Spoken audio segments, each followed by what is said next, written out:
Hello भाइयों, hello दोस्तों। सभी लोग के लिए ये वीडियो भेज रहे हैं, सभी को फ़ायदा होगा। ज़्यादा चिंता, ज़्यादा नींद, ज़्यादा पैसा, ज़्यादा काम, ज़्यादा गुस्सा,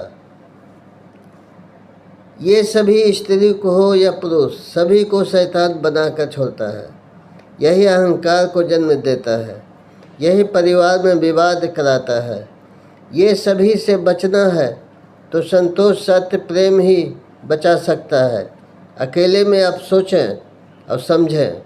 एक साथ सभी लोग बोलिए, जय राधे कृष्ण, जय राधे कृष्ण, जय राधे कृष्ण, जय राधे कृष्ण। आप लोग को समझ में आ गया होगा। ज़्यादा हर चीज़ नुकसान होता है, चाहे वो खाना हो या फैशन हो। समझ गए होंगे आप लोग। जय राधे कृष्ण।